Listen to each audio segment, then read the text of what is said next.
Nako, may matinding pasabog si Senator Rodante Marcoleta na naman dito tungkol sa flood control issue, no? Hindi talaga natin tatantanan to kasi hindi nila tinatantanan na ayaw mag-imbestiga, ayaw nila mag-imbestiga eh. Di ba? At ito, galing mismo sa kay Kuya. Hindi sa akin galing to ha, kanya galing mismo to. Ha?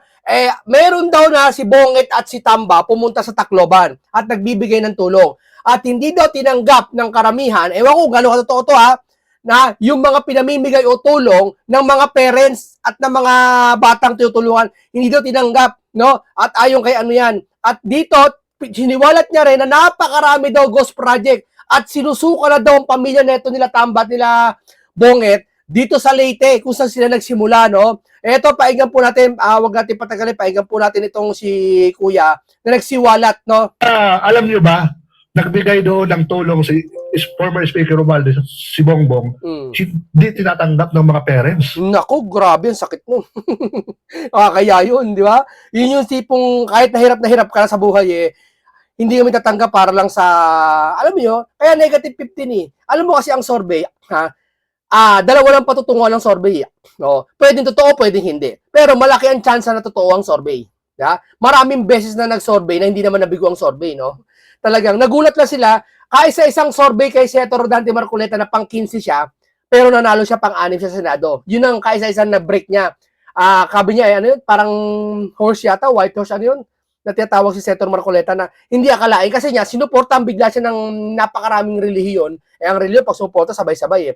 Muslim, iglesia, talagang nanalo si Senator Marcoleta. Doon napatunayan na ang survey, bumabali.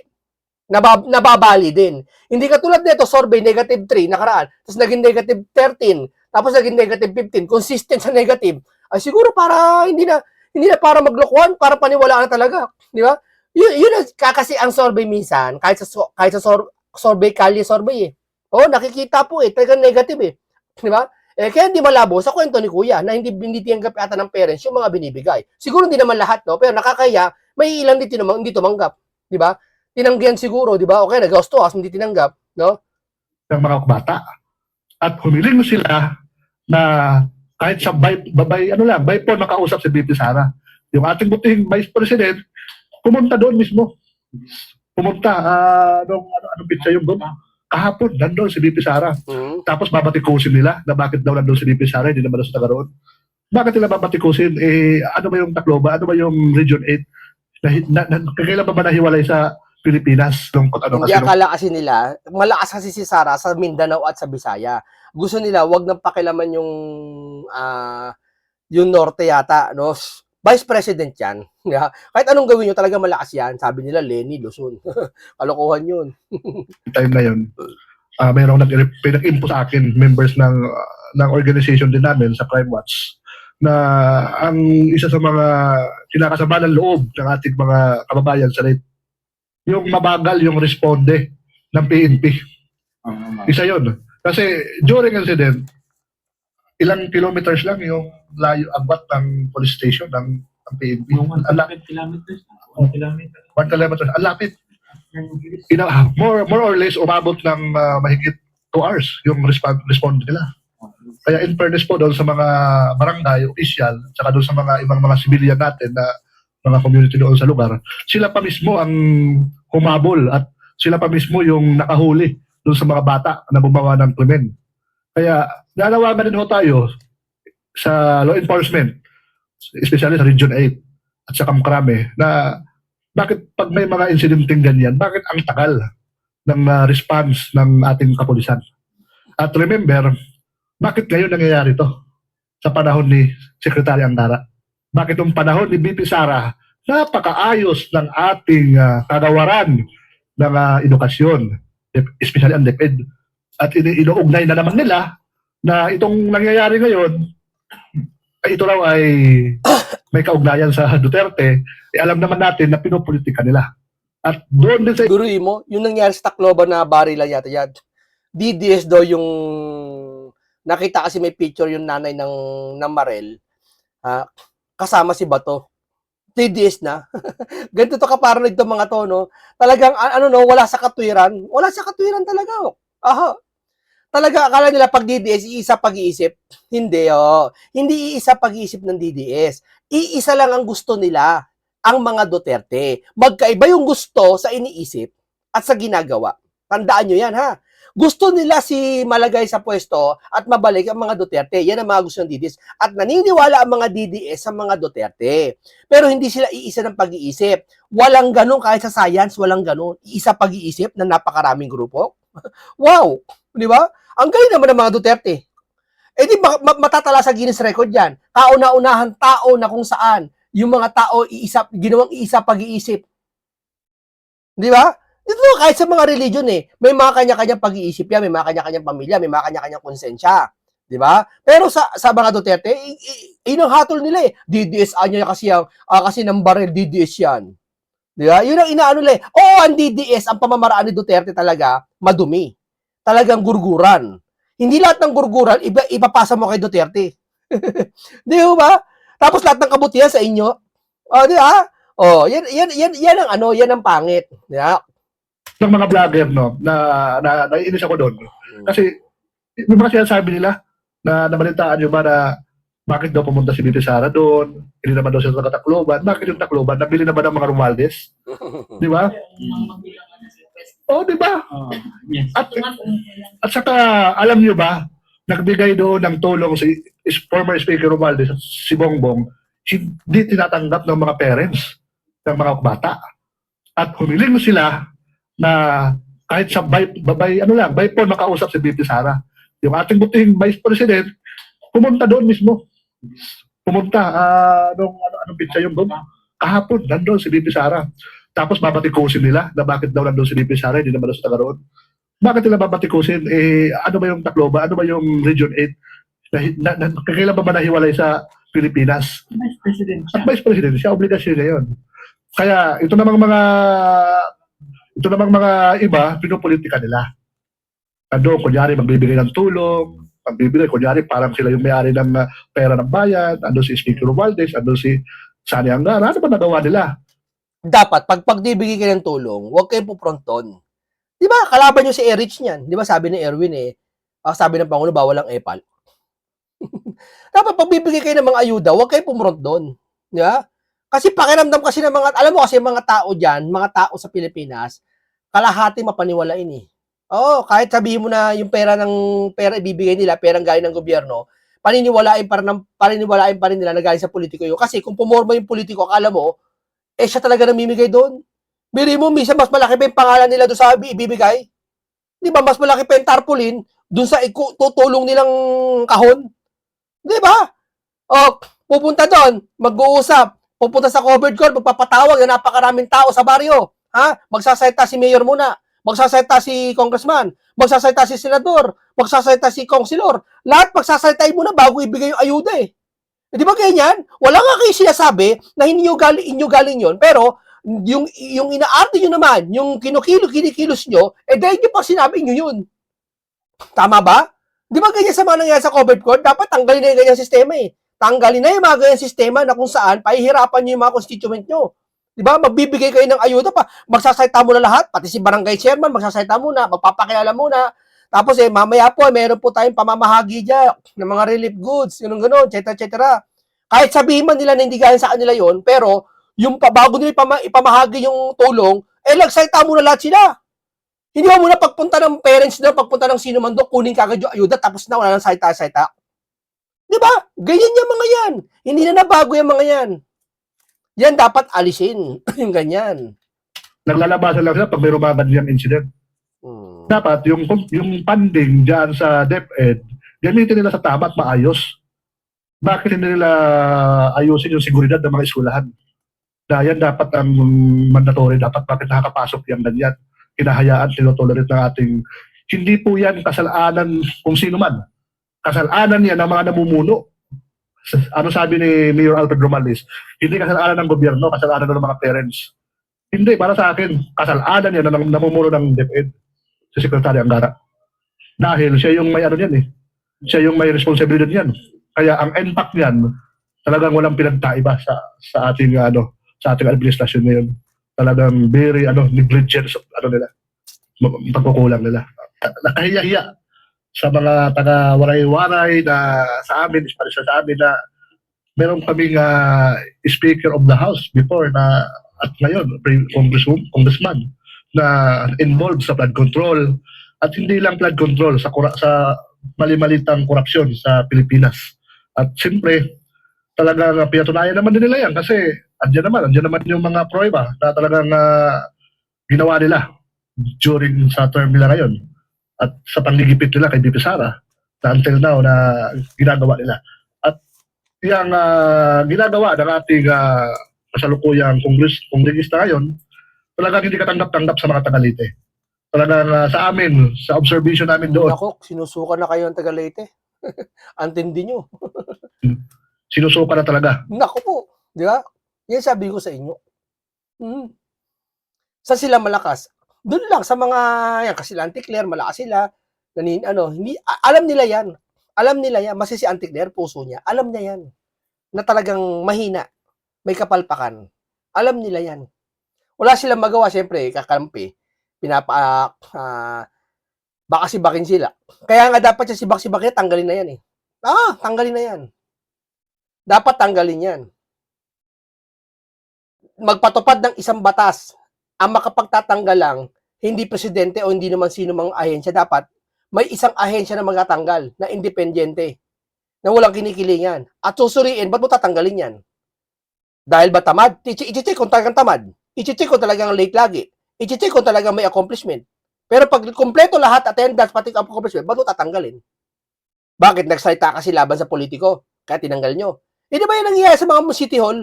Tinatanggal nila. Pag may sasalitang empleyado, nililipat. Pag nalaman may kakampi sa kabilang mayor, ikatatanggalin nila. Pag plantilla position, ipapatapon nila sa iba. Pero pag casual, sisibaking ka. Lalo job order. Walang kalaban-laban. Tapos sabihin nyo, may malasakit kayo sa taong bayan? Wala kayong malasakit sa taong bayan. Nagkukunwari lang kayo. Di ba? Kukunwari lang kayo. Huwag nyo lokohin taong bayan. Di ba? Doon pa lang sa malit na gawa, hindi kayo mapagkakatiwala, lalo pa kayo sa malaki. Di ba? Ngayon, dito, kayo nagsalita, tatanggalin nila. Ako, dapat magpatupad kayo ng batas na hindi makatanggal yung isang empleyado man, kahit sa executive o sa lahat, na magsalita man siya laban sa katiwalian, hindi siya tatanggalin. May immunity siya. Dapat ganoon eh. Yung aming congressman ngayon doon at kailangan talaga mag-change ng leadership para magkaroon ng pagbabago sa amin. Kasi kung tutuusin nyo, 3-in-1+1 yan. Anak, asawa, kapatid, sila na lang ang may hawak sa amin. Kaya napakalaking impact sa amin yung mga ginagawa nila. Dahil kaawa-awa rin yung mga nasa laylayan, yung mga out of lines na mga dinadaanan lang nila sa ayuda. Ngayon, may bago na naman. Pabor sila pag may mga mahihirap na Pilipino. Napakarami mahihirap. Punta ka lang sa ibang kahit anong lungsod. Punta ka sa mga Riles, sa mga bandang Ilayan Mantulay, sa Metro Manila, hindi mahihirap. Nakakakalagayan nila. Hindi mo pwede sisihin ng gobyerno ba't sila naghirap. Hindi. Kaso nga lang, mahirap na sila, pinapaasa pa sila sa ayuda. Minamanipula pa sila. Nung nakaupong sino mang dumadalaw dyan na mataas na opisyal ng Pilipinas. Tinatawag na Niloloko sila, kinakawawa sila. Di ba? patay gutom. Ay, yung walang gutom. Oo, yung walang gutom. Oo, dinadaan na lang sa mga ganyan. Yung mga tao. Ang kailangan natin ngayon, konkretong programa. Huwag yung puro infra. Puro ayuda eh. Di ba? Ang galing anya ni ganito, nagbibigay ng ayuda. Talaga ba? Kala nila pera nila, no? Tutukan natin yung agricultural reform sa Leyte. Kasi ipakulong nyo yung mga nasa issue sa flood control, hindi sa flood control. Hindi flood control lang ha. Sa mga nangurakot sa Pilipinas, pakulong nyo. Kung may makita kayo sa mga Duterte, di pakulong nyo. Basta wala transparency, pakulong nyo. Kung mapatuloy si Senator Marcoleta, sige, pakulong nyo. Pero wag invento ha. Hindi ka tulad ngayon, invento ngayon, plunder sa kanya, invento. Diba? Ipakulong nyo. Yan ang pinaka-solusyon para hindi tularan. Para ang Pilipinas umunlad, umasenso. Diba? more on agriculture yung pinabubuhay ng tao. Technology, yan. Pagandahin natin yung reforma sa mga magsasaka. Hindi yung puro mga infra. Kasi yung infra na yan, hindi naman nakikita ng tao yung corruption dyan. Kaya puro building, kalsada, kahit maayos pa. Ang kailangan natin solusyonan ngayon, yung livelihood program, yung katrabaho, kabuhayan, Yan yung kailangan namin doon, hindi yung mga flood control na yan na, yan, kahit doon sa mismong bayan namin, ha, Tanawan Leyte. Yan, yung mayor namin doon, kahit makarating to sa kanya, tao ni Speaker Romualdez yan. Talagang doon sa mismong bayan namin, nandoon talaga yung pugad ng flood control. Talagang napaka-lala na ng korupsyon ng ating bansa ngayon. Especially... harap-harap. Maya naman kayo! Palakpakan yung mga koroks, oh. Hindi lahat, ha? Hindi lahat ng koroks, ha? Ibig ko pa lang sabihin, nag-set tayo yung presidente, exempted na siya. Lahat dapat ng mga koroks nagpalakpakan, exempted lahat. So, ibig sabihin, wala palang korupsyon. So, pala, imagination lang pala yung 1 trillion. Di ba? Ganyan katitindi ng mga to. Yung kung maalala nyo, yung issue sa mining. Sa amin po yun, sa province of Leyte, sa MacArthur Leyte. Napakalaking issue niyan, yung mining na yan. Yan, kung meron kayong katanungan about sa mining na yan, yung maalala yung barko na umangkla doon sa maraming mga sinirang mga lupain, hindi yung Yolanda, ha? Iba pa yun. Yung ngayon lang, yung lumabas sa Jessica Soho na mining. Oo, kung may katanungan kayo doon, kay Gob. Si Gob ang makakasagot doon kasi sakop na yun. Kaya abot sa mining na yun. Basta yung sa akin lang, yun lang yung masasabi ko.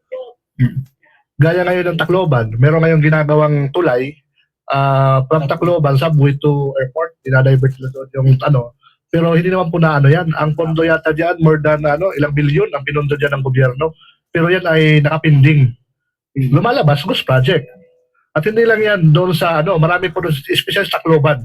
Napakaraming mga ghost project dyan na hindi naman na ipagpatuloy ni Romualdez. Kaya kung masasabi nyo, mas maganda pa nga ang Davao, maunlad sa pamumuno nila BP Sara. Oo talaga, pinipilit nila na meron ngayon, ninakawan yung isang shop yata yun ng maraming cellphone. Nabalita nyo? Ha? Davao na naman, may nahuling kontrabando, ngayon naman nagnakaw, nakaraan hold up. Alam nyo, ganito kasimple yan. Hindi porket sa Davao, o sa anuman lungsod na nakita mo bakit naman kay Isko? Ito si Isko, ba't nyo binabati ko si Isko? Ha? Kay Isko, meron talagang kriminal, nahuhuli siya, linggo-linggo yata, meron siya nahuhuling kriminal. Ba't nyo siya sabihin si Isko, ganyan ba Manila? Ganyan ba Maynila? Hindi! Di ba? Hindi mo maiwasan. Bakit? Pag sinabi mo ba na ang mayor doon, si Isko, ay magaling, yung tao ba doon na gusto magnakaw, hindi na magnanakaw? Maaaring matatakot siya. At maaaring hindi. Pero, mawawala takot niya dahil niya dun sa pangangailangan nila ng pera. Diba? So, ibig sabihin, kasalanan ba ni Isko yun? Kasalanan ni Isko yun kung alimbawa, nagnakaw doon, pinabayaan niya, hindi nahuli. Kung alam niya may kapasidad na mahuli yung tao, hindi niya pinapabayaan niya, hayaan niyo na yan. Hayaan niyo na batas dyan makanghuli. Wala siyang action na ginagawa. Ay, hindi. May command May command sila basti No, nagnakaw na maraming cellphone sa Davao. Davao na naman daw. Ano gusto mo? Bakit Davao lang ba nagnanakawan ng cellphone? Kahit pasukin pa yung mga istorya ng maraming cellphone, pag hindi kumilos si Baste, doon yung sisihin. Di kumikilos si Baste naman Diba? Ganyan mag-isip yung mga yan. Yan sabihin ko sa inyo. Napakahihina ng katwiran. Ano naman kung may ano sa Davao? Ha? Mapipigilan ba ni Baste yun? Alam ba niya na may mangyayaring hold-upan doon? Diba? Davao na naman, Davao na naman. Ganyan pala sa Davao. Akala ko ba magaling mayor dyan? Wala sa galing yan. Iho. Diba? Nasa komanda ng Pilipinas, nasa leader yan. Kagaya ni Duterte nakaraan, ni Digong, Tatay Digong, na, kung sino gumawa yan 3 araw, magpakita ka, kung hindi, gurgur ka. Di takot. May mga gumagawa pa rin kasalanan, pero iba takot gumawa. Kasi may utos ng mataas. Kung mag-utos si Basti ng ganun, kaya ba? Sa sa lokal? Hindi. Baka kasuhan pa siya ng national. Ba? Di ba, sensitive niya sila sa EJK? Ba, magpatupad si Basti ng ganyan. Sige, pag may gumawa niyan, yari kayo sa akin. Di pag-iitin na naman ni Basti. Anya, ang sama-sama ni Basti. Gusto parusahan ng kamay na bakal yung mga kriminal. Di ba? Dapat ginagawa ng presidente yan. Di ba? Hindi naman niya gugurgurin yun Magkakaroon lang pangil sa pangil. Nila Tatay Digong. Pero ito sa amin, na yung Pangulo, saka doon mismo, yung kanyang ina at ang kanyang mga pinsan. Bakit doon sa amin walang napaunlad? at walang nararamdaman na maginhawa yung buhay doon. Mismo mga project nila. Hindi, siguro individual may naramdaman tayong pag-unlad sa kanila. Pero sa kabuuan, parang wala. Boost project, kahit mag-research kayo, yung na-GC Kasoho din yan, yung mga subway doon. At yung gaya niyan doon sa San Juanico Bridge na yan, ang laki na ng pondong ginawa diyan. Wala namang binago diyan eh. Repair lang, pero yung pondo, ang laki. Kaya napakalaking iskandaloso yan doon sa amin na mismong lugar nila pinamumugaran ng mga flood control. At entire Leyte, sila, hawak na nila lahat, pati Samar. Tumawid na tayo sa Samar, Biloso, Itilia, Romualdez, lahat yan sila magkakapag-anak. Kaya paano unlad? At napakaganda nga ngayon dahil nasa third reading na ata yung anti-dynasty law. Kaya maiibsan na yun. Tama, yan ba, script na naman yan? Nakakapagsalita ba ng ganyan, script? Ngayon, alam mo tama yung mga senador, parang sasalita, may kodigo. Nagsasalita ng mga opisyal, may kodigo. Ito, walang kodigo eh. May, alam niya sinasabi niya. Ano, script na naman sa inyo? Lahat na sa kanila, script eh. Oh, lahat na magsasalita, script eh. Ano yun, wala na magsasabi ng katotohanan, lahat sila kabutihan. Ha, ganun ba yun? Pahirapan doon sa amin dahil yung dynastiya talaga doon sa amin. Okay lang yung dynastiya na yan kung maayos yung mga namumuno. Gaya sa mga Duterte. At si Duterte naman, in fairness, taga doon din po yan sa Leyte. Southern Leyte. Kaya huwag nilang sabihin na yung Leyte, Tacloban, talagang pure Marcos yan. Hindi po masasabing Romualdez Marcos yan. Kasi ang mga Duterte, taga doon po yan sa Leyte. Kaya yung dynastiya nila doon, na minamana-mana ngayon ng mga anak, apo, kailangan na talagang wakasan yan para sa akin. Kaya meron kaming ginawang grupo, yung group ng UOL, United Opposition Leyte, sa pangunguna ng aming President become governor doon sa Leyte sa 2028. Pinapalakas ho namin yan. And connect sa kay BP Sara, talagang inaano namin yan doon. Tinutulungan. At doon sa amin, para aware lang kayo, marami doon, mga kunyari, Duterte, mga vlogger, Duterte Kuno, pero wala naman sa puso nila yung pagiging Duterte. Kaya kung may makikita kayong mga Duterte na sasabi doon, hamunin nyo. Minamarket lang nila yung pangalang Duterte doon. O bakit? Ang laki ng bigayan ng Romualdez doon. Lahat ng vlogger doon, bayad. Lahat ng media, bayad. O, kumuha ka man ng islat doon. Anong klase islat yan? Ating gabi ilalabas, sino pa makakarinig yan? Mahusay ito lalaki doon. Napakahusay mo, sir. Mahusay ka. Dito naman tayo kay Senator Dante Marcoleta sa pagpapatuloy ng flood control issue. May binunyag po si Senator Marcoleta rito. Pakinggan po natin to. Ang ibig lang nating sabihin dito, kahit ano pang gawin pan-distract. Sabi nga nung isang kolumnista, yung sinasabi ko sa iyo kanina, our institutions are fast failing us.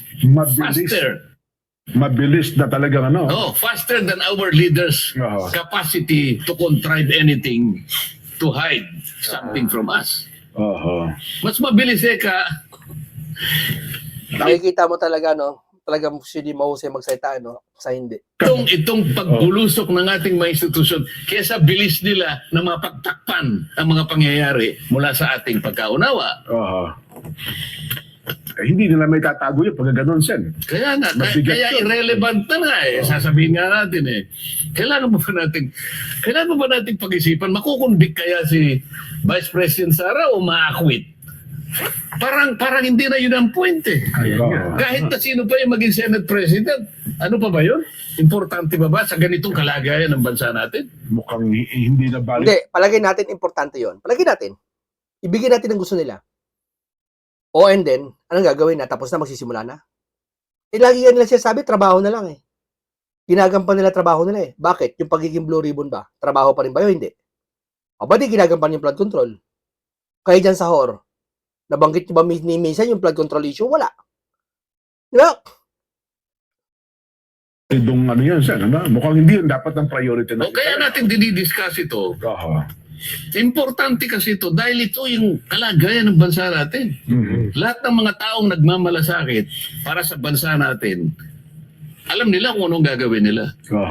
Kaya lang, yung mga tao naman na wala nang ginawa, kung hindi ipagkanulo yung bansa natin, wala nang ginawa, kung hindi kunin nila yung Senate leadership, para sa ganun, ay tuluyan nilang malagyan ng kandado yung baul, para sa ganun, yung baul ng Blue Ribbon, Oo. para yung skandal ng flood control ay talagang maibaon na sa limot at mailagay na sa isang kalagayan, kumbaga ilalagay sa isang panic room na kahit anong gawin mo, kahit nagamitan mo siguro ng pinakamalakas na acetylene na ano yan, hindi mo na Hindi na mabubuksan. mabubuksan. Ganun ang gusto nilang gawin. Talagang silyadong gusto nila, no? Oh, paano hindi mangyayari ito? Oo.